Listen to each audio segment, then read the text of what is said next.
അല്ല പണ്ടത്തെ പോലെ പൊങ്ങാത്തോണ്ടാണ് ഇപ്പൊ കിടന്ന് കഷ്ടപ്പെടുന്നത്. പറ്റൂല മോനെ, പ്രായമായി വരിക, ഇല്ലെങ്കിൽ ശരിയാവൂല. എടാ നീ ഇവിടെ ഇങ്ങനെ ഇരിക്കാതെ നീ വാ. രമണി ചേച്ചി നിന്നെ അന്വേഷിച്ച്. ഏത് രമണി ചേച്ചി? ആ പടക്കൻ രമണി ചേച്ചി. അവരുടെ മോളുടെ കല്യാണം മുടങ്ങിപ്പോയടാ. എങ്ങനെയാടാ മുടങ്ങിയത്? ആ പെൺകൊച്ചിനെയും വീട്ടുകാരെയൊക്കെ പറ്റി അന്വേഷിക്കാനേ.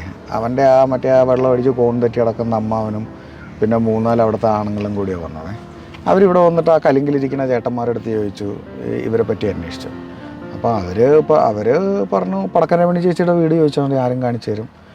ഇപ്പം പിന്നെ അവരുടെയും മോളുടെയും വീഡിയോ ഒക്കെ പ്രചരിച്ച കാരണം ഇങ്ങനെ കുറേ പേര് അന്വേഷിച്ച് വരാറുണ്ട്. വീഡിയോ ഇറങ്ങിയാ? ഞാൻ കണ്ടില്ലടാ. ആടാ, നീ കണ്ടില്ല? നമ്മുടെ പള്ളി ഗ്രൂപ്പിലൊക്കെ ഉണ്ടെന്നേ. പിന്നെ പള്ളി ഗ്രൂപ്പിലാ? എടാ ഇതൊക്കെ ആൾക്കാർ കണ്ടു കഴിഞ്ഞാൽ എന്ത് മോശം അത്. നമ്മുടെ അച്ഛനാ അത് ഗ്രൂപ്പിലിട്ടേക്കുന്നത്. എന്നിട്ട് പറഞ്ഞു ഇടയ്ക്കിടയ്ക്ക് നമ്മളെല്ലാവരും പോയി അവരുമായിട്ട് സഹകരിക്കണം എന്നും പറഞ്ഞിട്ടുണ്ട്. അച്ഛനാ?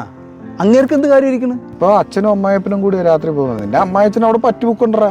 എന്റെ പൊന്നോ, അങ്ങേരും. നീ എന്തായാലും ഒരു കാര്യം ചെയ്യുവാ.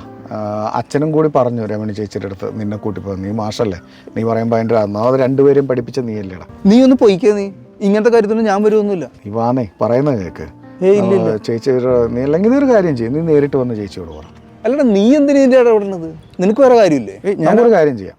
നമുക്ക് രണ്ടുപേർക്കും കൂടി ഒരുമിച്ച് കടയിൽ പോവാം. കടയിൽ പോയിട്ട് അവിടെ നിന്ന് ഭക്ഷണം കഴിക്കുകയും ചെയ്യാം. അപ്പക്കച്ചവടമാണോ?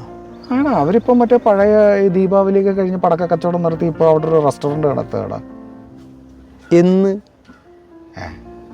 കുറേ ദിവസമായി. അതിൻ്റെ ഉദ്ഘാടന വീഡിയോയും ഭയങ്കര ഹിറ്റായിരുന്നു. അപ്പോൾ നീ എന്താ ചിന്തിച്ചേ?